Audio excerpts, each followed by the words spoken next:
ಕನ್ನಡ ವಾಹಿನಿಗೆ ಸ್ವಾಗತ. ಕರ್ನಾಟಕ ರಕ್ಷಣಾ ವೇದಿಕೆ ರಾಜ್ಯಾಧ್ಯಕ್ಷರು ಆದ ಶ್ರೀ ಟಿ.ಎ. ನಾರಾಯಣಗೌಡರ ನೇತೃತ್ವದಲ್ಲಿ ಕರ್ನಾಟಕದಾದ್ಯಂತ ಎಲ್ಲ ಜಿಲ್ಲೆಗಳ ಜಿಲ್ಲಾಧಿಕಾರಿಗಳ ಕಚೇರಿ ಮುಂದೆ ಕರ್ನಾಟಕದಲ್ಲಿ ಕನ್ನಡಿಗರಿಗೆ ಕಡ್ಡಾಯ ಉದ್ಯೋಗಕ್ಕೆ ಸಮರ್ಪಕ ಕಾಯ್ದೆಯನ್ನು ರೂಪುಗೊಳಿಸುವಂತೆ ಒತ್ತಾಯಿಸಿ ಬೃಹತ್ ಪ್ರತಿಭಟನೆ ಧರಣಿಯನ್ನು ನಡೆಸಲಾಗಿದೆ. ಈ ಸಂದರ್ಭದಲ್ಲಿ ಕರ್ನಾಟಕ ರಕ್ಷಣಾ ವೇದಿಕೆ ಹಾಸನ ಜಿಲ್ಲಾ ಅಧ್ಯಕ್ಷರು ಆದ ಶ್ರೀ ಸಿ.ಡಿ. ಮನುಕುಮಾರ್ ಅವರ ನೇತೃತ್ವದಲ್ಲಿ ಹಾಸನ ಜಿಲ್ಲಾಧಿಕಾರಿಗಳ ಕಚೇರಿ ಮುಂದೆ ಬೃಹತ್ ಪ್ರತಿಭಟನೆ ಧರಣಿಯನ್ನ ಹಮ್ಮಿಕೊಳ್ಳಲಾಗಿತ್ತು. ಇದೇ ಸಂದರ್ಭದಲ್ಲಿ ಮಾತನಾಡಿದ ಶ್ರೀ ಸಿ.ಡಿ.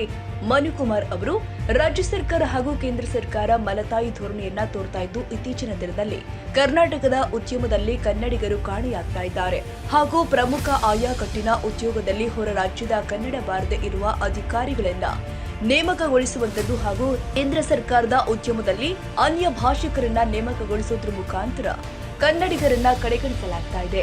ಆದ್ದರಿಂದ ಕೂಡಲೇ ಜಾರಿಗೆ ಬರುವಂತೆ ಸರೋಜಿನಿ ಮಹಿಷಿ ವರದಿಯನ್ನ ಜಾರಿಗೊಳಿಸಿ 1 ತಿಂಗಳ ಒಳಗಾಗಿ ಸೂಕ್ತ ಕಾಯ್ದೆಯನ್ನ ರೂಪಿಸುವುದರ ಮುಖಾಂತರ ಕಡ್ಡಾಯವಾಗಿ ಕನ್ನಡಿಗರಿಗೆ ಉದ್ಯೋಗ ಮೀಸಲಾತಿಗೊಳಿಸಬೇಕು ಅಂತ ಒತ್ತಾಯಿಸಿದ್ರು. ಈ ಸಂದರ್ಭದಲ್ಲಿ ಕರ್ನಾಟಕ ರಕ್ಷಣಾ ವೇದಿಕೆ ಸಾಮಾಜಿಕ ಜಾಲತಾಣ ರಾಜ್ಯ ಸಂಚಾಲಕರು ಆದ ಎಸ್.ಎ. ಅಬ್ದುಲ್ ಖಾದರ್, ಜಿಲ್ಲಾ ಉಪಾಧ್ಯಕ್ಷರು ಆದ ಶ್ರೀ ಸೀತಾರಾಮ್ ಅವರು, ತುಳಸಿದಾಸ್, ಗಣೇಶ್ ಗೌಡ, ಹಾಸನ ಜಿಲ್ಲಾ ಪ್ರತಿನಿಧಿಗಳ, ಹಾಸನ ಜಿಲ್ಲೆಯ ಎಲ್ಲ ತಾಲೂಕುಗಳ ತಾಲೂಕು ಅಧ್ಯಕ್ಷರುಗಳು ಹಾಜರಿದ್ದರು.